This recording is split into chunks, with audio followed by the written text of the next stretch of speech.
and welcome back to Savage Garden, an Interview the Vampire podcast sampling immortality one morsel at a time. But for the next few weeks, as a bonus treat for you all, myself and Naomi are here not to discuss the vampires Lestat and Louis, but rather to delve into the watchers of them as we take a look at Talamasca, the Secret Order. This episode is coming to you moments after the season premiere of the first two episodes. We watch and we are always there, and a wilderness of mirrors. And yeah, we are here to hold everyone's hand during this journey. Obviously, this is a brand new series, so do not listen if you have not caught up with it, because we will be spoiling aspects of Talamasca. What are your immediate thoughts to these two opening episodes? Yeah, they're good. They're good fun. So, as we said, this is a side quest, one of our little side quest episodes that we'll be going through, covering this new series. It's only 6 episodes, and it starts with a two-parter. Well, not a two-parter, but they are releasing 2 episodes initially. So very speedy watch. It is directed by John Lee Hancock, who actually hasn't done a phenomenal amount of television. His background is mostly in film. So he wrote and directed most recently Mr. Harrigan's Phone, which I believe is on Netflix, which is an adaptation of a Stephen King short. He also, I believe, directed Snow White and the Huntsman, which is a riot. And he's probably recently directed The Founder, which was the story about the founding of McDonald's, did Saving Mr. Banks. He wrote and directed The Little Things, which I have seen, but I'm afraid has not stayed in my mind. It's the one where Denzel Washington and Rami Malek are hunting down Jared Leto, who is a serial killer. Oh, well, that's why you've forgotten it. It's got Jared Leto in it. Well, obviously, I mean, any performance with Jared Leto in just kind of goes in one ear and out the other, to be frank. But yeah, I know I've seen it. I have zero remembrance of it. And I suppose his biggest thing was writing and directing The Blind Side, which is the white savior movie that I think Sandra Bullock won her Oscar for. So, I mean, these are all quite sort of spy shenanigans. They're good fun. We'll get into it in a second. We'll go through the eps. Obviously, my main commentary so far is not enough William Finkner. Not enough William Finkner. So, yeah, Kat here is a phenomenal film and entertainment journalist. She is incredible, and you should hire her for all of your review, essay, production note needs. And you've met so many different people. You've met, all these incredible people like Rebecca Ferguson and Keanu Reeves. And I have never been jealous of any of them. But I am jealous of you having met and interviewed William Finkner twice. So jealous. I love him in a mostly respectfully way. I mean, he is just...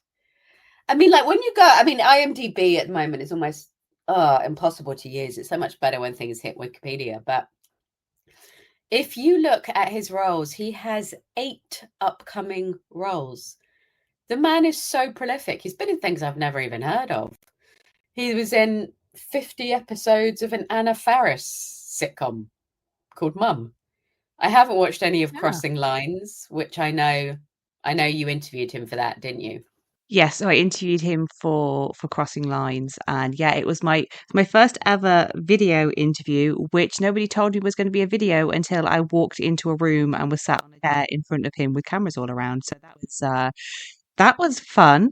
So I think we ended up not using my camera. Nice chat about Crossing Lines, and then it was just before he was in the Turtles film, so I confused the hell out of him by talking to him about Bebop and Rocksteady. He was like, "Who?" And it's like, the Rhino and the Warthog, and he was like, "No, I have no memory. What is this mad woman talking to me about?"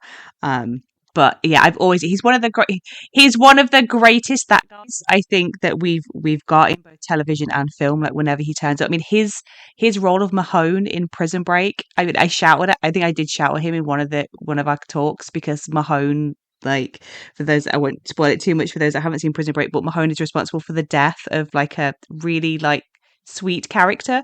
And I was like, I'll never forgive you for that, William. But I guess now he's playing a vampire, he's going to be up to even more dastardly dealings. I feel like I maybe only watched Prison Break for the first series because, like, again, I have no memory of him He's in series Prison two. Break.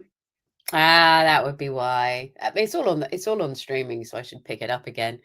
I mean, the amount of nonsense that I have watched for him. I mean, he was recently in Hypnotic, which is a borderline incomprehensible Ben Affleck film, which I watched one night because Ben Affleck and we vibe. I feel like we might be secret soulmates. Yeah.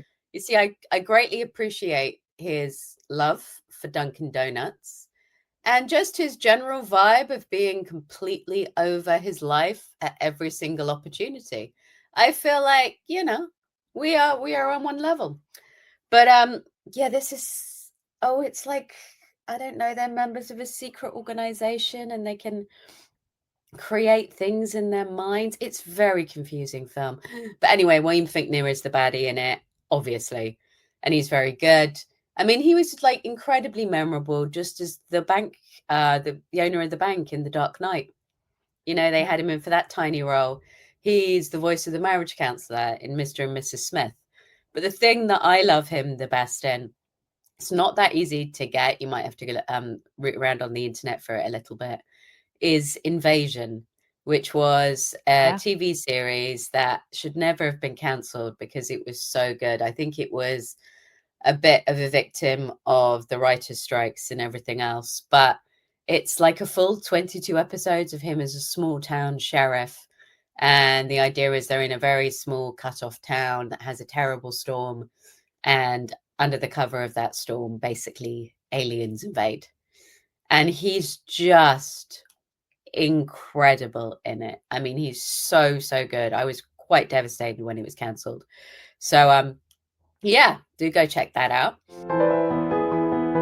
So, yes, we start off with We Watch and We Are Always There, which starts, as most things do, these sort of political thrillers, with shenanigans. I love a spot of shenanigans. So, we've got some woman frantically searching an office late at night. I mean, to be honest, I did think she was a bit loud. She wasn't like tremendously discreet. But yeah, she's busy rooting around and she's looking for something called chrysalis. And then she does a dead drop. And this is we will talk about it at length, but all of this series is filmed in Manchester, which is badly pretending to be London and New York. So Yes. you just have to accept that. I mean, the geography is nothing the same. You cannot just randomly decide that Manchester is London. It doesn't work. But, it's still nice to see stuff filmed in the UK. And she's being chased by, like, it's not really clear. It seems to be zombies, but not zombies because they tell you zombies don't exist. So they are presumably vampires that have been, turned into zombies? It's not super clear from the little clip at the Yeah, I guess beginning. they could be kind of like, yeah, they could be kind of like ghoul, sort of like more ghouly sort of ones like we saw in the interview season 2 opener. You could be more going down that route, or maybe it's a double bluff. Oh, silly boy, there are no such thing as zombies. Wait a minute. Yeah, true, true. So we see like one of them starts chasing her, and then we do the classic thing where more of them appear. And it's William Finkner there, is obviously in charge of them. And in order to escape them, she, doesn't really escape them. She jumps in front of a train, which I was like, oh, what a lovely start. And I'd quite liked William Finkner with his scary eyes and his teeny little knife. I was like, what were you going to do with that knife, my friend? It's like way too small. So we start off with this like big punch of someone being splattered by a train. And then we switch to New York, where we have Elizabeth McGovern, who is, rocking a very silver fox look. She's got a bitching bag and flat shoes. She's all very sort of sensible in a very classy urban way. I have never watched a single episode of Downton Abbey. No. I love that for us. I truly do. We're just not that vibe. We just don't. I mean, I've never really understood the fascination with period dramas because, you know, there's why are we like harkening back to these mystical good old times when of British civilization when we were just like merrily wandering around raping and pillaging the entirety of the world? I don't know. I like the costumes, but I don't really have much interest in it, to be super honest. Unless it's things like Whitechapel was quite good fun. It had Matthew McFadden in it. Stuff like that. But otherwise, nah, not really. And so we see Elizabeth McGovern in the Talamasca headquarters, and she gets delivered a music box with that poor woman's eye in it, which is just so unnecessary. It's just so gross. Um, and then she's like very hard nosed. She's like, she dead. Let's find someone else. Gee, very thoughtful of you, Elizabeth McGovern. And then we get to Guy in his law interview. And in the same way that you should never watch medical dramas with doctors, you should never watch anything to do with law with lawyers, because I'm sad. So I am a lawyer and I do interview a lot of people in the same way that Guy has been interviewed. And I started in the early 2000s where there were pretty much no women in charge in any of the teams that I was in. Where in interviews they would ask you which college you went to, Oxford or Cambridge, where all the guys would have desk drawers full of booze. They would brag about having taken conference calls with their wives who were in the delivery suite, and where I would be taken to work dues where there would be women with bikinis made of tequila shots. That was the world I started in. And even in that world, you would not get an interview as bad as Guy's interview with this massive US sort of Kirkland and Ellis style Latham and Watkins type of outfit. I mean, the whole thing where they're just being so openly snooty. No, for a start, they'd know his background. They'd know about the scholarships and everything else. Like, the whole thing is just Yeah. ridiculous. And I'm just going to say it now that I still think this series would have been so much more fun if he hadn't been a secret chosen one that can read minds. If he was literally just a guy. Like, I don't know, Lestat's Uber driver, and he suddenly gets a bit too peckish after a drug-filled night out. Or the blood delivery guy that showed up in Dubai after Louis has just put Armand through the wall. And it's just like, what the fuck? And then, the Talamasca scoop him up and are like, yes, yes, vampires exist. Don't worry about it. Hey, you want a job? I thought that would have been so much more fun. I don't know. Yeah, I mean, I think as well, just the fact that the main character is called Guy Guy. is something that I'm struggling with, because I just feel that he doesn't really seem to have an identity. I understand that Guy is is a name that people have, but I don't feel that it's a strong, solid lead character name that I'm going to be able to hook myself into. And I think already we've had several sort of You're jokes my at the guy. fact that his name is Guy. Yeah, You're we've my had guy. several stuff with that, which I'm a bit thinking. But and it's just, I think the whole telepath thing is something that obviously we've seen a lot, even within vampires. You got Sookie Stackhouse and Edward Yeah. Cullen. We've seen this skill. So even if he was to be in a secret chosen one, could he have had maybe a slightly different skill that we haven't seen so much of that could be equally useful? And I mean, the thing is, obviously, we are recording this as we go along. So we have no idea where the series goes. We've no idea Yeah. how important his telepathic ability is going to be to the overall plot. I mean, it's important to say these first two episodes don't actually introduce all of the team. So I kept waiting for Celine Buckins to show up, and she doesn't. She's not in the first two episodes at all. And Maisie Richardson Salas gets introduced, we'll talk about it later, in the most beautifully astonishing sort of intro walk on, where it's just basically, look at this stunningly beautiful woman, holy shit. But she gets one line, literally, she tells Guy, you're in so much trouble, and walks off. And I understand they're the two main, like, people in, I guess, the Talamasca team. I'm assuming that Celine Buckins is Talamasca as well, because he's already been out there doing interviews with her. But neither of them are in these first two episodes. So it's a bit hard to kind of gauge what the setup is. It's certainly a more measured pace than something like Interview, which I think is a particularly strong example of a pilot episode because so much happens in it. Whereas not a ton happens in these first two. It's all set up. But yeah, we get to Guy in this interview, and the whole bit where he turns the interview around is pure TV. That just doesn't happen. Yeah. The reality is the interview ends at the point where they're like, Jesus Christ, this guy is incapable of saying anything.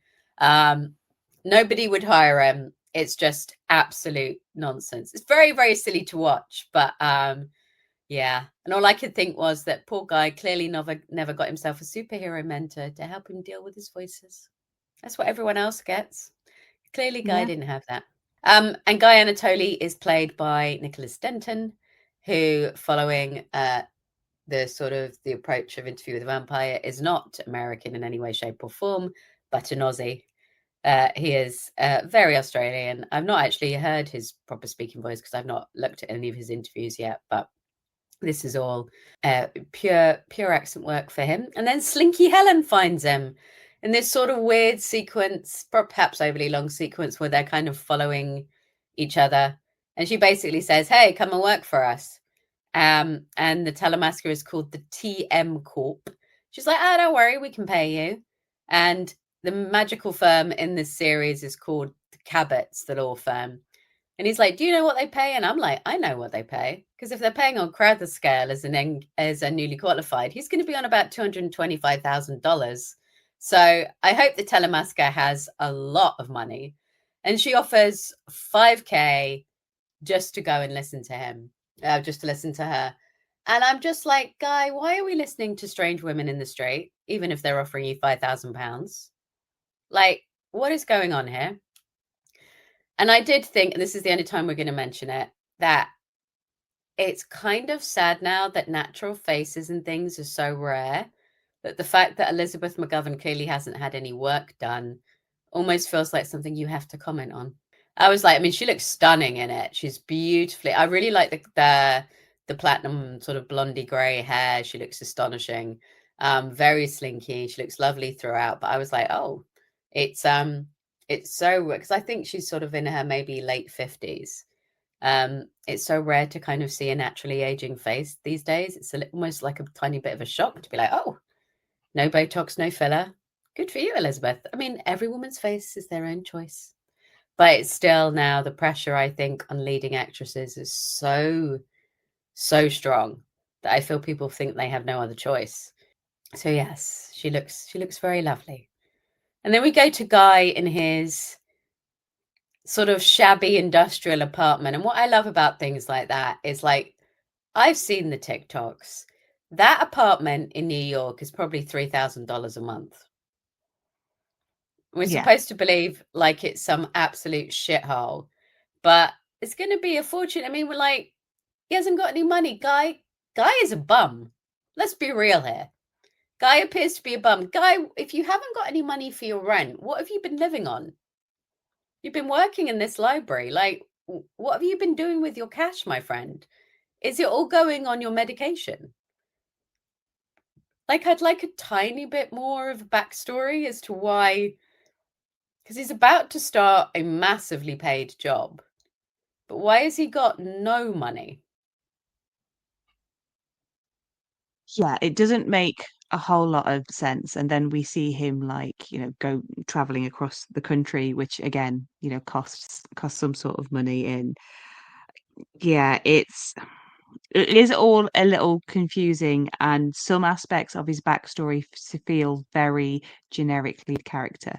Tumultuous past with Yeah. his mother. His mother was an addict, and then he got adopted, and it all feels very paint by numbers. So I'm hoping that as the series progresses, that we maybe find out that aspects of this aren't quite as clear cut as we've been led to believe, and that there is a bit more to him, because yeah, he doesn't it all feels very contrived. Like, he's been offered money for this meeting, but he doesn't need that money because he's got this new job. Oh, but wait a minute, actually he does need that money because he's behind on rent, so he's going to have to go and speak to the weird lady so that he can afford to live in his house. And yeah, nothing quite adds up at that point.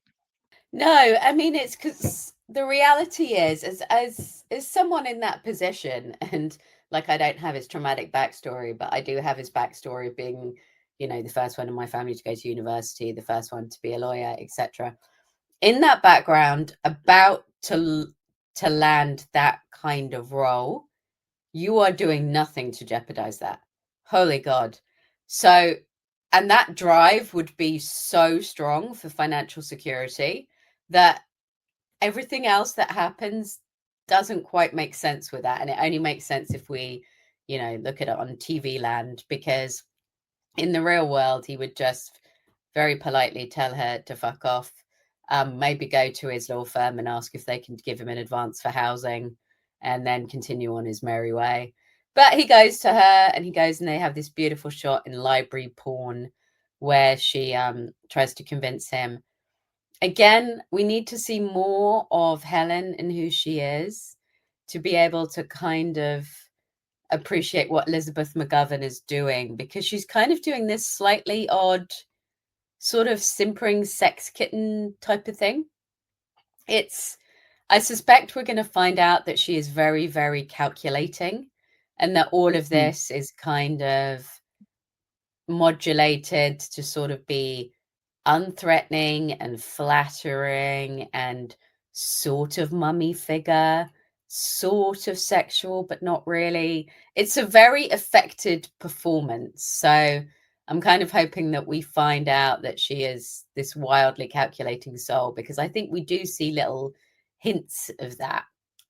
But yeah, he's my kind of dude. He takes the money straight away. Good for you. Then gets home and discovers it has a creepy childhood note in it, which shows that they've been following him for ages. That scene has my single biggest hated trope in things, which is where he comes into the apartment, sits down, and leaves the door wide open.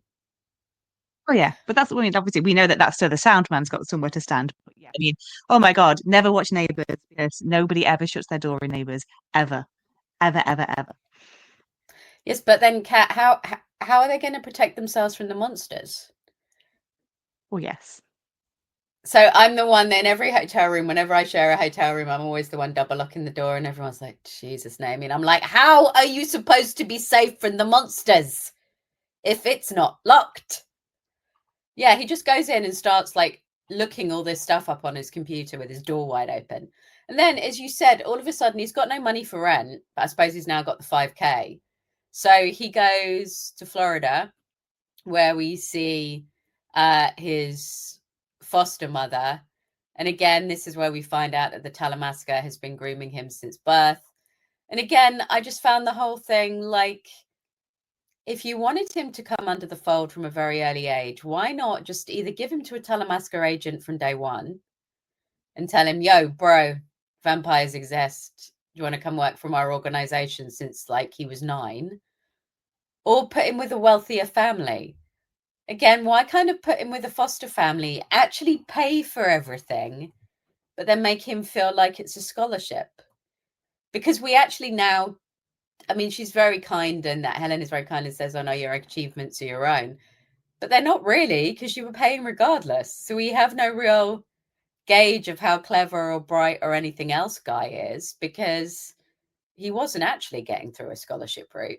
They've obviously been interested enough in him as well. They've obviously sensed his ability or his power. So yeah, like you say, it makes no sense that they wouldn't have brought him in like in high school or something, give him a Talamasca tutor and sort of bring him in there. Like they've clearly been waiting for the right moment to then bring him in, and which happens to be now. I guess there's a scenario where it could have been another 10 years, or it just feels weird to have just pump so much money into somebody that you might not use, like just as a, or they're on standby, almost like a sleeper agent, but one that has no training or ability to be enacted. Because now they're going to put all this work in with getting him up to speed when they clearly need him for something quite big right now. If he Yeah, was I mean, trained from a teenager, he'd be a bit more like, okay, cool, it's my time. But instead, they've now got to waste however long making him believe that, vampires and shit exist. yeah, because I mean, he's sort of been set up as like a sleeper cell agent, and they tell us that obviously this is off the books for the Talamasca, so nobody knows that, any of this, that he exists. Nobody knows sort of the level of effort and I guess cash that Elizabeth McGovern has poured into him, because she's been the one paying it. But yeah, what you've set up this sleeper cell agent basically from the point when of which he was 9 years old. But wouldn't it just have been easier for her to have fostered him directly? Yep. I mean, why didn't she just foster him directly, or have him fostered by somebody else that she trusted, rather than give him to foster parents who had to sign an NDA, pay his way? Because then it's just all of it's icky, all of it's icky. Like the mum, it's like, well, obviously she, the impression you're given is she didn't particularly care about much, but about the money, because obviously she walks away from him, because when it comes to it, she's more scared about them than telling him the truth. Um, and then we have a way to give the guy like a massive existential crisis of confidence by basically saying, oh yeah, we actually paid for everything. So everything he feels he's achieved, he can't trust, because they would have paid for it anyway. I don't know. It's like, I feel like Elizabeth McGovern is trying to play, I just keep calling her that. Her name's Helen. Helen is trying to play 4D chess here, but very badly. Mm. Because it would have made more sense for her to have just taken him in. But anyway, so he goes, sees the foster mum, realizes that his whole life's a lie, which obviously is going to be a bit distressing.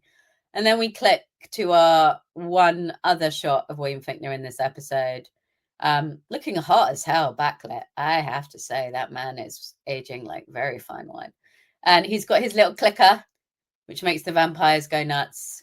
And there's all these references to 752 throughout the episode, which I presume is going to be some compound which allows you to make, I don't know, witches, demons, vampires under his control. And then again, we get another little bit of like cat and mouse, where she was just waiting for you, bro. Just go up to her. It's all very silly. And then we find out that, according to Helen, there are no zombies, but vampires, ghosts, demons, and witches do indeed exist, and that the Talamasca tracks them. And then we meet Burton. I liked Burton. He was Yay. fun. So Burton is a very fancy vampire, played by Jason Schwartzman, who is obviously best known for being in about 5 or 6 Wes Anderson films. He was huge fun in The Ballad of Songbirds and Snakes as Lucky Flickerman. I was going to say Caesar, but no, that's Stanley Tucci. Lucky Flickerman. He was great fun in that. And yeah, he's kind of he's a fun vampire. This is a fun scene. He's like all draped in purple. He's got that artwork on the wall, which hopefully somebody cleverer than me can tell me what it is, because it's an incredible massive picture that they've got. And he's about 384 years old. And Helen has brought Guy to him to convince him that, vampires are actually real, which he does. And it kind of shows that he can control them, which is a bit different, because we've seen the stopping time. We've seen the ability to we've seen the stopping time. We've seen the telepathic stuff. What we haven't seen is vampires able to control humans, have we? Because the stat doesn't do that. I mean, I guess the whole like leave sequence, you could argue, Oh is yeah. Of course. My brain is not working, of course. But he can only do it. But I suppose the difference here is, like, Lestat was able to get all the guys to leave and get the entire audience to say banishment for Louis, but at phenomenal physical cost to himself.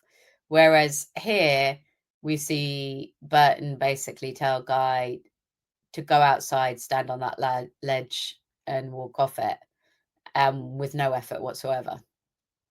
I mean, I guess it's only one, and I guess you could argue that Guy's kind of a bit weak-minded. He's not got any. I mean, you sort of hear Yeah, I throughout the suppose so. Talamasca stuff that they've trained to like withstand him poking around in their heads and things. So I guess you could take it from that. I mean, I think compulsion in vampires is it's one of their fairly standard kind of powers. Mm. But it is one person I feel is fine, especially if he's 384 years old. He's had some time to practice, but it's a very different thing to get a room of drunken soldiers to all stop and leave the room within a second. So I'm Yep, not sure true, Burton would be true. up to that. No, true. And so obviously he leaves and he's like, vampires are real. And then he has a dream. And then I greatly enjoyed this following sequence, but if you stop and think about it for a nanosecond, none of it works. So Burton pays him a visit to his like shabby, chic industrial pad and leaves interview with the vampire. And it's really fascinating that to see again another little glimpse that the vampires really don't like Louis's book. They really, really don't like it. I was super excited to see it when it appeared up. I was like, yay! And then I do just have written it in my notes in like caps with like a little box around it and shiny stars. Bogosian! Yeah. Bogosian, I love him. And I'm going to be really honest. I kind of wish the entire rest of the Talamasca was just Daniel doing a dramatic reading of Interview with the Vampire. Can we like get that as an audiobook? Because it would be phenomenal. And so we've got Daniel in a bookshop. And this is the scene that they filmed in Manchester because, well, it was all filmed in Manchester, but this was the scene that kind of made the news. And he is like doing a very dramatic reading of Armand being put through the wall, and not in a good way, by Louis, after Louis finds out, obviously, that Armand has killed Claudia, was responsible for the death of Claudia. And it's great. It's so much fun. And Guy goes up to meet him. And this is where it sort of just all gets a bit confusing.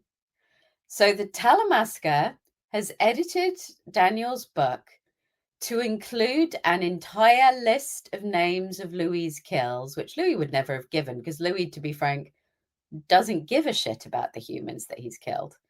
This is one of the things that constantly comes up. Louis is a feral little dude. He would just scoff. He's not kept a name of victims. That's never happened. Like, we discussed this in our recording of the first episode of series 2 the other day, where he says he's taken 7,000 lives by the point at which Lestat dies. Louis not got a list of names anywhere. Claudia does. Claudia has their list of names because Claudia records all their last words in her diary, because God, that girl is feral. But Louis doesn't. So the Talamasca have included this list of names to include Anna Lemus, which is Guy's actual mother, in the book, in order that several months after publication, Burton will deliver the book to Guy in order to convince him that he should go and visit Daniel, and then they will hope that Daniel is enough of an investigative reporter to be irritated that they've put this list of names in his book. So Daniel has taken the time to go through and check out the background on every single name that was in that book, because it was a massive long paragraph of names, in order to realize that there is an pre-existing photograph of Anna Lemus, which again, where the fuck has he got this photograph from? Which shows that she is alive because everyone is wearing Lululemon. How does that make sense? Yeah, it's a very contrived way of hooking your lead character into the situation that is unfolding, and it's obviously they need a cameo from the parent show to, Yeah. a lot of, I mean, I think that Gen V at the moment is in the second series, and it's got so many of the boys cast peppered throughout the second season just to keep those the fans of the original show happy, and that's obviously why we've got Daniel pop up here. But yeah, I'm not sure Daniel suits like pop up Mr. X position. No, and I mean, it's just like, why not just say when he's like, oh, I don't know if I really want to join you. Oh, by the way, babes, your mum's alive. Did we not mention that? Yeah, your mum's alive. By the way, also, if you want to go check if vampires are actually real, why not go have a chat with Daniel Malloy? He's doing a book signing down the road. It's like, I don't want to be mean because, as I said, we haven't seen where this is going, but this is just so convoluted because there's just no way that Daniel, now in his new life as a vampire and one who's been having a phenomenal amount of time and is drowning in money and who is searching for his boyfriend who has dumped him after turning him into a vampire, there's just no way that he is sitting down and going through an entire list of names to that extent. I get that he would be very pissed about being edited. I felt that line was very true because Daniel would be furious about being edited. But I just don't see that he would have gone through that list of names to that extent to have all that information on him to be able to hand to Guy when he imaginally hunts him down. Just not happening. And then the photo. Okay. So before we started this, we don't really exchange notes before we get on here and chat, but we both said exactly the same thing. Yeah, so obviously it's a photo, and we have to get across the location of where the We photo need to is. get the Um, location, my friends. yeah, so it's not just that his mother is alive, but it's also that she's in England, more specifically in London. So it's the most kind of touristy picture of London you can imagine, right down to my favorite lady who is wearing a Union Jack purse, because that's what we all do. We are very patriotic. We all walk around, you Union Jack everything just so that people know, whereabouts we are at any given time when we're in a photograph. I mean, the thing is, yes, obviously, in the very tourist areas of London, there will be Union Jacks. So, photographers outside Buckingham Palace, you're going to see Union Jacks because um, a lot of the tourist shops have Union Jack carrier bags. You'll see, I'm not going to say where I live, but I do live in absolute tourist central, which I bought 20 years ago when you could afford to buy anything in this area. It's a tiny little one bedroom flat that I've just never moved. But, I see tour groups every single day on my way to and from work. And they will quite often, particularly the tourists from Southeast Asia, will have like adorable little Union Jack flags that they're holding, or their tour leader so that you can see them will have a Union Jack flag. And obviously, we're having a cultural war at the moment over the St. George's Cross, which is not what they use in this particular picture. But yeah, you would see Union Jack flags in some areas of London. But in your average shot of London, it's just not going to happen. I mean, basically, unless you are in Leicester Square, where Buckingham Palace, maybe outside the Globe, you just no, we're not really flag wearing individuals. It's just, but yeah, I died. And of course, this whole scene would have more resonance if we'd seen a picture of Mummy. I still don't know who in that photograph is meant to be his mother. Do we even know? Think she's the one that is she's kind of like mid walk, turning and looking back at the camera. I think it might be her. But yeah, you're right. We don't really, because I mean, obviously we told at the beginning that she died, that she had like an overdose in that meeting, and then I got very confused momentarily when he went to Florida to meet his mum. I was like, oh, he's been lying. He's like No, told a sob I story to the law thought, firm. yeah. And I mean, to be honest with you, I mean, again, you have to do, I mean, the degree of background checks you have to do for a law firm role these days is absolutely insane. It's pages worth. But I would have been more impressed if he had actually just flat out lied in the same way as Saltburn. If he'd created Yes. himself a Saltburn backstory of like poverty and everything else when actually mum and dad were quite happily living down the road, I think that would have been really interesting. But yeah, so mummy is alive. And I did feel a bit bad for Nicholas Denton in that scene because he's doing really lovely work, but it doesn't emotionally land with the audience because we don't know who mum is yet. But he's doing very sweet work. And then it ends with him outside waiting for Helen. And I was just like, guy, get an umbrella. Like, why are we standing in the rain here, bro? You can still be sexy with an umbrella, I promise. And mysterious. There's no need to get pneumonia. And then we go straight into the next episode, which is called A Wilderness of Mirrors. It was an eclectic mix of regional accents in this first scene. Yeah, the scene with the police officers who are, 'cause we're back at the aftermath of the train, the train Yes. splat. So I'm guessing this is very Talamasca is very much a show that's going to be playing around with the timeline. So I'm still trying to figure out exactly where Guy fits in terms of timeline, given that the episode opens with this. But yeah, those accents, and considering it is, filmed within the UK, I am very confused by some of the accents because it feels like even if they are British actors, they're doing a different regional accent to their own, and it's very confusing. And some of them are very stereotypically British. So for American listeners, that's not quite what we sound like. No, I mean, I was wondering if they did, because I can't imagine they got American extras because it was all filmed here. So I sort of feel like they picked 3 people with the strongest regional accents they could find and then told them to take it up to 1 million. Because, yeah, they Yeah. are, none of those accents quite work with each other because the guy who's like the lead detective, we presume, doesn't have the accent. Wow. That's not an accent you would generally have of a London copper working at the Met, No. you know? So again, just like, I mean, I imagine they've just picked 3 people that they thought had interesting accents and told them to amp it up. But yeah, very gruesome, all the aftermath of this poor girl who's called Soledad Marcel. Did we need to see her body parts? I'm not sure we did.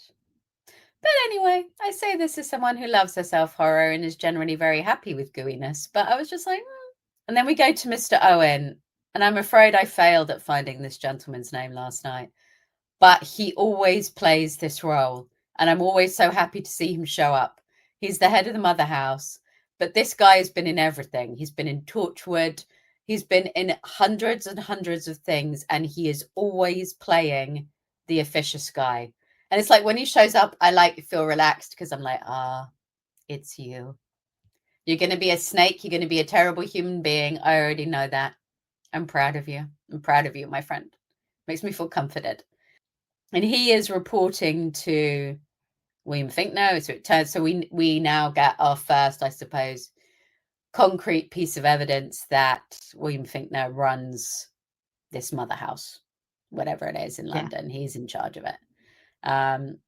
And he's all like, the problem's solved. And William Finkno's like, yeah, she'll just send someone else.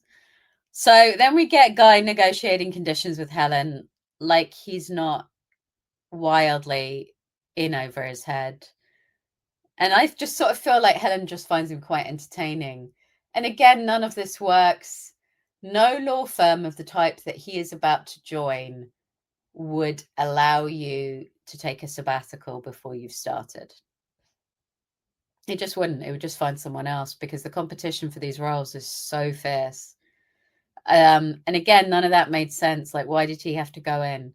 If she has that much influence, why didn't she just speak to the law partner and be like, guys, going to start in 3 months? Yeah.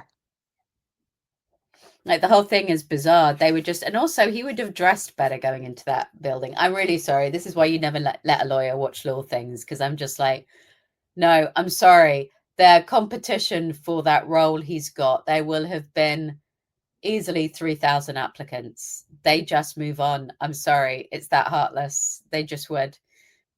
And again, I just didn't understand, and because of course I'd forgotten about Mum being alive, and that's his primary reason for going to London, because I watched these a couple of days apart. I was just sat there going, why is he accepting this? Because she told him she's going to pay him basically £20,000 on like prepay cards. It's going to be a degree of personal peril, but most importantly, she's going to set up a backstory for him, which indicates that he is effectively a junkie who's had a mental break. You'd never accept that. Someone who has worked that hard to get that degree of law job is not going to junk all that in for 20k and a backstory that's going to make him unemployable. Like, you just take the job and then take a holiday at some point and go and try and find your mum. Yeah, I mean, he's got big mummy issues, and I think that's part of Major the mummy dynamic. issues. That's the big part of the dynamic between Guy and Helen as well. I think it's Yeah. like, you know, it's him again Replacement working mummy. through his mummy issues. Like Freud would have a field day with this guy. Yep, super mummy issues, which she plays into very well. So anyway, we then get all these shots of them basically teaching him basic spycraft, which the 54 character password is very funny.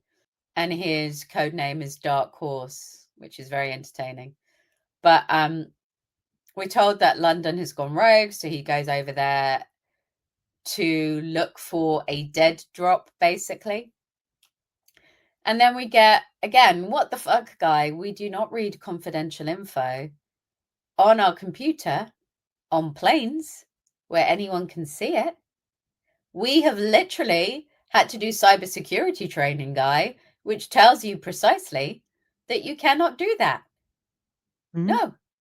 Also, Guy is a total dick. Everybody hates the person on a plane at night who has their laptop at full brightness and is doing work. It's a total dick move. I once got on a flight and the woman next to me, I swear to God, she had like one of those hurricane lamps. It lit up the entire interior of the plane.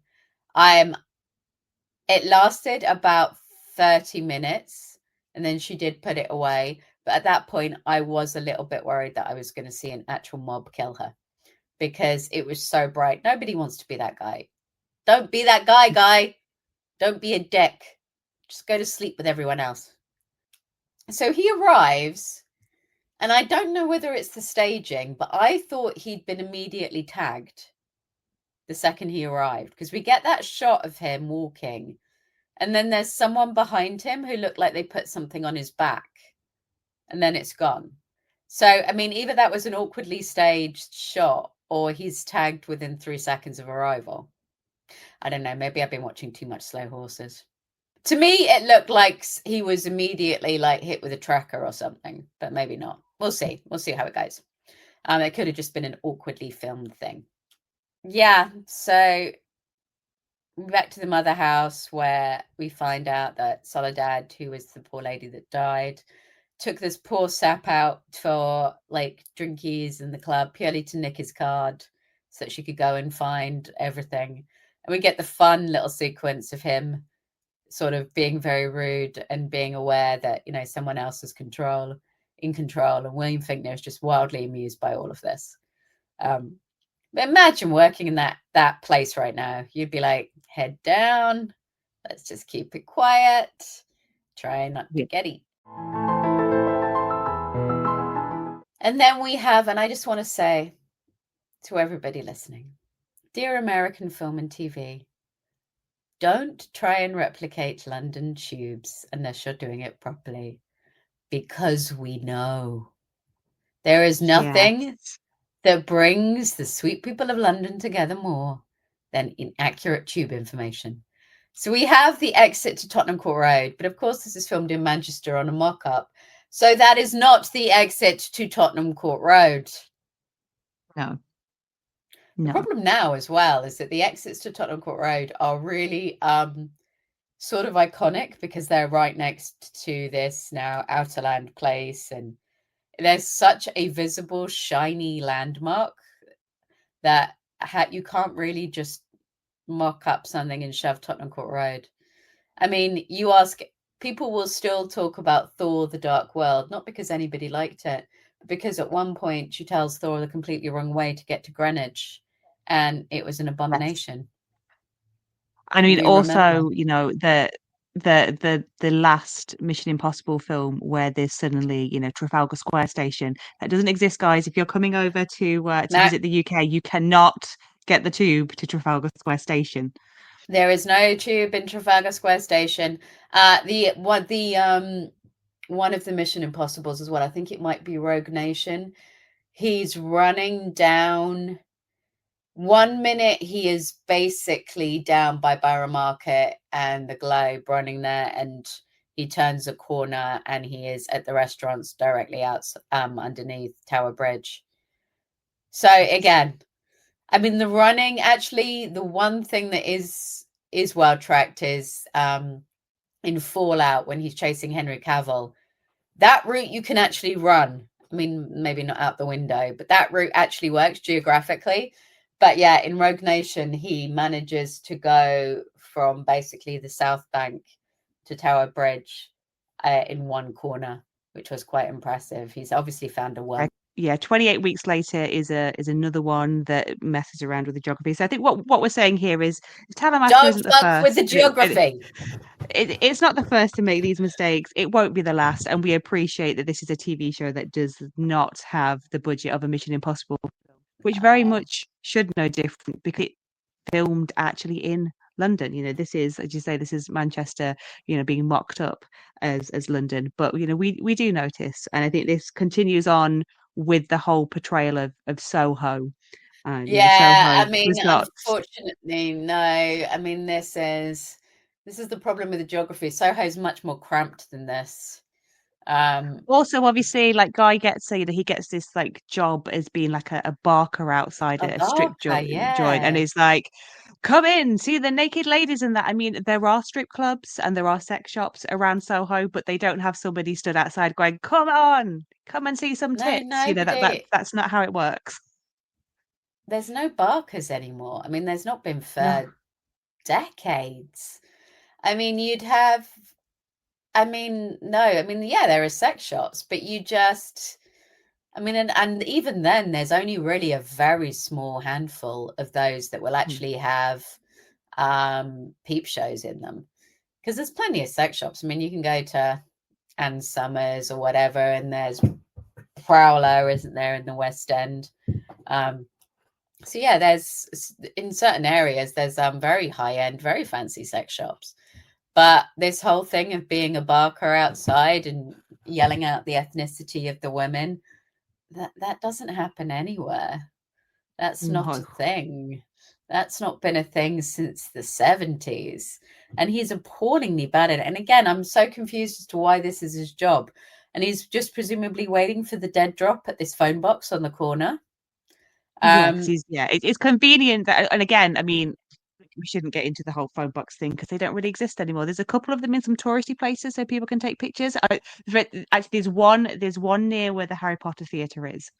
yeah, I Which was over about to summer when I was say, there for Fright Fest, there was an influencer lady having a photo shoot there, and the most hilarious thing about that is like 1 second behind the cameraman is a load of public urinals.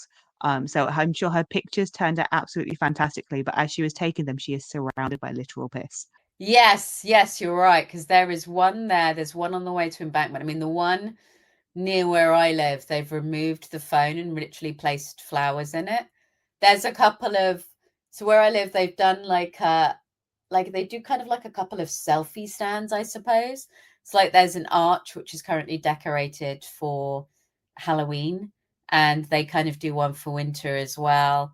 But yeah, all of the telephones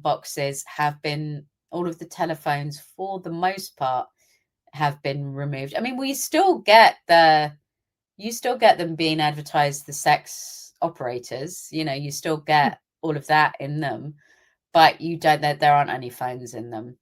Um, and the guy, at the point at which he does grab the dead drop, the notion that the guy would give a damn about him taking anything out of his cart, he'd just be like, whatever, weirdo. he logs on. I love the scene where he logged on, because I'd be like, Guy, did you think you could just go and download your mother's file and no one would notice? And the only thing we find out from his file was that she worked in the mother house and was fired. And then we get this pub scene, which, oh my God. Oh, so this is a rough sequence. And I mean, like, I'm trying to be like super kind and positive, because this is like early days. And I know we're just like, we're gently jibing. Because I'm intrigued. By the end of these 2 episodes, I'm really intrigued as to where it's going. I am a bit worried that these are too slow and we only have 4 episodes after this to wrap it up. Yeah. That is my slight concern, that after these 2 episodes, virtually nothing has happened. And like 6 episodes is quite tight. So I'm really hoping that like things really kick off in the next 4. But the pub is called Porky Pies. Our pubs are not called Porky Pies. Porky Pies is the name of a hip joint in Dalston that is serving reconstructed pork pies and pie and liquor to, Gen Z 20-somethings who are all paying £30 for the privilege. Our pubs are all called things like the King's Arms or the Devonshire. And we get in, and he has this meet cute with a very, very, very, very, very, very, very, very, very obvious Talamasca agent. I mean, she's And carrying around an old book, and oh it's my God, she's carrying around an ancient book. She's asking him all these really fucking. I mean, also, I don't know. I mean, actually, if they'd kept it as Manchester, so someone in a Manchester pub probably would come up to him straight away. Someone in a yes. London pub, not so much, actually. I don't think you would get this natural meet cute. I mean, they're kind of trying to do London baddie with her, but the makeup's all wrong. The makeup is entirely wrong for the baddie look. But yeah, I mean, like anywhere else in the country, actually, you probably would get the woman being like, "Oh, how are you?" In London, yeah, I'm not sure that's a natural thing, because the Londoners tend to be maybe a little bit more closed off. Anyway, but the most important thing we have to discuss in this sequence is the bewildering pint of cloudy piss that she is served. Yeah, I mean, I don't think either one of us are particular beer drinkers, but we have spent time in pubs with people that do drink, and I don't know what that bartender gave her, but that is not like any, if that's the kind of thing that if it came to you, you'd be like, no, this is going back. This is like the dregs of a keg or something. Like it's yellow, it's frothy, it's yeah. I don't understand what it is. Well, I didn't understand what it was meant to be. Like, if it was a pint of cloudy lemonade, fine, but it's got a head on it. I think it is meant to be a pint. And again, it Yeah. was one of these things where I'm like, this was filmed in Manchester with presumably entirely British cast and crew. Well, sorry, crew, not cast. The cast is, I mean, obviously Elizabeth McGovern is American, Nicholas Denton is Australian. I think Celine Buckens, when she joins, is Belgian. Maisie Richardson Sellers is British, but like I presume they are working with entirely British crews. Did no one go, we can't have this in the scene? Because it's Yeah. basically it's a pint of piss. I mean, I'm just like, and I know that we're trying to be, we always have to sell things to an American audience, and we understand and appreciate that. It's going out on an American network. So fine, we can have the pub called Porky Pies. It's very silly. We can have the very over the top Cockney accents from the bartender, which again, most of the people working in bars in London are more likely to be Aussies, Eastern European. You're not going to get many Cockneys unless you are literally in the East End. But yeah, that pint is an abomination. And all I'm going to say to any worldwide listeners is, if you go in a pint and someone serves you that, do not fucking touch it. Do not Not drink it. not at all. Do not Yeah. touch it. That is not his pint. Again, I'm not, because it kind of looks like, from the color of it, like he's drinking bitter. But his pint looks all right. Hers is no. And I was like, literally, don't drink the piss, guy. It was terrible. And then, the sex scene. Do we think this episode was written by a man cat? Yeah, I mean, I think it might have been. And this is obviously like the we've seen it more in interview. I think there is, you know, some there are some more sexual elements in like Mayfair Witches and stuff, but obviously in interview, you know, that first encounter between Louis and Lestat, yeah, I think we spoke for like 20 minutes about. Yeah. It's ridiculous. But here we've got this, you know, this meet cute, and then, you know, she tells him where she's going to be later on in the club, and then he, you know, he follows her, and then he's in the club and they're all over each other, and then there's another woman, and then the women are getting it on, and then he goes back to like they go back to the house with each other, and they're having, you know, very bra on sex for a lot of it, which obviously is Yeah. one of our favorite things in films and television. And yeah, it just doesn't, I don't know. I get that it's a very different tone, show and story, and it is supposed to just be like that kind of one night stand hookup sort of vibe, but it just doesn't. I don't know. I don't. It doesn't feel earned. The problem is she's a manic pixie dream girl on steroids because, again, all right, fine, she fancies him, she wants to fuck him, good for you, girl. But uh the introduction of the actual lead, which is Maisie Richardson Sellers, I believe, or one of the co-leads. I mean, she gets a phenomenal introduction. When she appears on screen, you're like, oh my God, look at her. She Mm, is stunning. But then she immediately starts snogging the other woman, and we're like, really? And then, of course, I'm like, how very American to just assume that this would all happen to you, guy.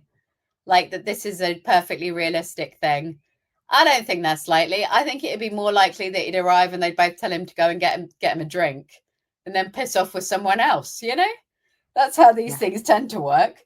It's yeah, it is a male fantasy sequence, and that's fine. And I always feel really bad with the girls with the bra on sex, because absolutely they should not be feeling that they have to do anything else. I mean, there is no need for the purposes of this scene for her to have her breasts on camera, but also no woman is having bra on sex, because like you want these underwires off at the first possible opportunity. They're super uncomfy. I did cringe so badly I almost died at I'm a Rule Breaker. Again, women don't really shout these things during sex. That's a male thing. So yeah, this is a beautiful sequence of male fantasy played out. It would have been more fun again if it had turned out that none of this had actually happened and that they just deflected him with like a beautiful dream sequence of fantasy sex. Because yeah, I do think that any American straight men listening to this, which I imagine is probably a fairly low number, is don't be expecting it. This is the problem with what's that awful Richard Curtis film that I loathe that they play every Christmas? On The Love one where Actually. you know my feelings. We won't go into it. I'll be here all day. But you know, where Colin Firth goes to a foreign country and meets the beautiful woman that can't even speak to him and falls madly in love. And then the Brett goes and meets all these stunning American girls. This doesn't happen, guys. You're going to get yourself surrounded by a bunch of London baddies that, you know, will decimate you. They're going to use you for drinks and then they're going to fuck off at the end of the night for a girls' night. It's not happening. It's not happening. She has a cool name though, Cavis. That's good fun. Guy finally gets around to doing what he's met there to do, and sort of follows the mark that he's there to see. William Finkner, of course, finds him instantly because Guy is tremendously bad at spycraft. And then he follows this guy. And the only thing that did get me is I was not expecting when he got in there for both the mark to be dead and for Manic Pixie Dream Girl to be hanging from the rafters. So that was a bit, oh my goodness. Yeah, I mean, I think he really needed to study harder in law school because I don't Mm. think we should be touching dead bodies. Oh no, Um, I was just like, guy, it's my sweet angel. Why are we contaminating the scene? Why are we like exactly, why are we giving the woman who is hanging from the rafters a bit of a snuggle, trying quite ineptly to get her down? Like either get her down or don't. Like why are we touching and leaving our DNA and fingerprints over everything? He's also he at no point in that sequence goes, "Oh fuck. Let's assume the Mark killed let's assume the Mark killed the girl because she slept with him and she wasn't meant to." Who killed him? Guy? exactly. Who killed him? Because it certainly wasn't Cavis. So who killed him? Because they've gone, and as far as you're concerned, they could still be in the room with you. No one's exited those steps, remember? They bothered to show us those huge steps and shown that no one has come down them. Um, and yeah, that's it. So, I mean, the first two episodes are the length of a film, and I'm intrigued, but it needs to pick up the pace, I think, is probably. Yeah, I feel like there is a version of this where if they'd have stretched it from 50 minutes to what was the vampire the pilot was what, an hour and 10. I feel Yeah. like there is a way to have got all of this done within the similar time frame within the one episode. Um, I don't think we needed quite so much of the build up that we got in the first episode, and this episode again, nothing really happens. I mean, we do get that wonderful scene of him eating his lunch in the strip club as that poor dancer woman just Oh, she's is so so bored. over. She's so over the fact that that's what she has to do for a living. Um, but I feel that there was a way to kind of streamline this down, make it a little bit punchier, and to properly hook you in, like the interview when I didn't even think the Mayfair Witches, which we'll get to at some point, pilot with Alexander Daddario's character kind of realizing what her heritage is. And this is a little bit to take two episodes to get us into London and to get to obviously he's now got to kind of unpick this mystery of why these people are dead. But as you said, we've only got four more episodes, so it can't go at the same pace. It needs to kick it up about 20 gears and full Yeah, steam ahead. he needed to he needed to be in London in the first episode. He needed to be in London in the entire first episode. We didn't need any of the build up. It needed to be, yo, guy, we're the Talamasca. Vampires are real. We've got a problem in London. We're going to pay you an exorbitant amount of money to go over there for a couple of weeks. And then the episode could have ended with him meeting Daniel Malloy at a London book signing and discovering that his mother worked for the London branch of the Talamasca and is still alive. But Yeah. that's what it needed to be. We needed him in London in the first episode,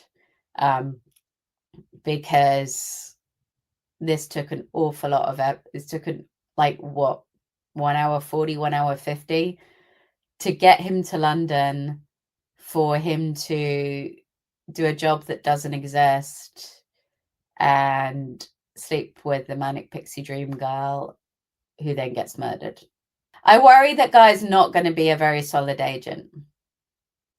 I hope that Maisie helps him because she seemed quite capable in her 30 seconds of screen time. Well, yeah, exactly. And I'm definitely, I mean, I'm a big advocate of giving shows, particularly new shows. I mean, Got to give him I time. always think back to the Vampire Diaries. The Vampire Diaries, I think the first series is about 20 something episodes, and I watched all of them and it was fine, but it was very much trying to want to be Twilight, which is kind of what the Mm. book series is. But then in the last 10 minutes of the season one finale, it completely changed the direction of the story. And there was a lot of like what the fuck moments that kind of were like bang, bang, bang, just in those final 10 minutes. And I was like, oh my God, all of my 20 hours of pain have been worth it for this final 10 minutes. And then after that, I was hooked on the series and, watched that and then, watched the originals. Currently trying to get into Legacies, but this is very, Legacies seems to be very much kind of like Hogwarts. So I'm a few with Monsters of the Week, which I'm really struggling to get into. But again, I believe in giving shows time to breathe, time to find their feet. So and this is only 6 episodes, so it's not like a massive commitment. If I can give a show 20 episodes, I can give this 6. I've not seen any of the vampires, although they are always at all the conventions I go to, and they are obscenely popular. But yeah, it's like Schitt's Creek. I always tell everybody to start with the hunting episode, because the first few episodes of that are borderline unwatchable, and then it just suddenly magically finds its feet. The entire first series of Parks and Rec, you can absolutely bin off. You don't need to watch a single episode. Start from series 2. And obviously those were the days where you could find your feet with things. Now we're a little bit more vicious. So yeah, I think we've got all of the building blocks. What we need now is much more propulsion. We certainly need actual female presence, because it needs to weigh that up. Guy, so far by himself, is not enough of a catch, just because it's, as you said, very generic gateway character. So we need to build him a tiny bit more. So we need more interesting people around him, but it needs more William Fichtner. It needs a strong female presence around him, and it just needs the plot to actually kick up into gear. Because at the moment, we don't really have a presence that we need to be worried about. You know what I mean? We know that William Fichtner is the bad guy, but at the moment, he just seems kind of like a cool dude who chills around listening to rock music. I mean, all right, sure, he's got vampires. And he did squish that poor woman at the front. But then, she jumped in front of a train. Who's to say she's not bad? So that's the thing. We just need it to progress. I mean, I'm intrigued about all of it. I mean, but yeah, at the moment, what I really want is just for the rest of the episodes to be Daniel doing dramatic readings until Louis shows up and drags him off and tells him to shut the fuck up. Maybe like Burton finds him on one of his bookstore tour stops and is just moaning at him for giving away trade secrets and whatnot. Oh my god, that would be amazing. I mean, I have to assume that that's Bogosian done, but it would be fun if he came back. Yeah, I mean, they're definitely getting a lot of use out of him on the panel circuit and in the interview circuit in terms of promoting it. So, I mean, it would be genius if it is just that one or two scenes in that very first episode. But yeah, I would hope that he would pop up again in some capacity, even if he's just on the telly or something doing an interview while people are, people. That would be fun. Yeah, I would like that. Yeah, I mean, so far, interesting, fun political thriller. As you said, it's only 6 episodes, but the fact that it's only 6 episodes is a bit like, ooh, it's only 6 episodes. I feel like we're going to reach the end and wish it had been 8. Yes. Wish that we'd, because they've just spent so long in these first 2 episodes putting the puzzle pieces in place. I really want Helen to turn out to be the world's most calculating bitch, because that would be amazing. I just feel like Elizabeth McGovern really needs to let herself rip. Be true evil. I'd love that. And yeah, obviously there's no point having William Fichtner and have him show up for 30 seconds. For a start, he's far too attractive. But yes, more Bogosian, please. If I love William Fichtner respectfully, I love Mr. Bogosian thoroughly disrespectfully. Is he the same age as my father? Yes. Does this concern me? No, it does not. It does not in any way, shape, or form. So, yes, I think more of him in his twinkly little black jacket, please. I think that would be charming. But yeah, intrigued to see where it goes. And we will be back with more side quests. We're going to be recording the episodes to go out live after the series airs. So join us next time for more of Talamasca, The Secret Order. Yep, and you can also take a little look back through the main quest where we are now into series two. We are also we've got bonus episodes covering the joy that is Queen of the Damned, which if you want to know a little bit more about the Talamasca, give that a listen. It's I mean, hey, I Jesse could turn up still, yet. I still can't believe you made me watch Queen of the Damned. But yes, thank you for joining us. We love you. Yep, and yep, followers, like, rate, and all that jazz. All the details are in the show notes. And yeah, we will see you next time for Talamasca episode 3.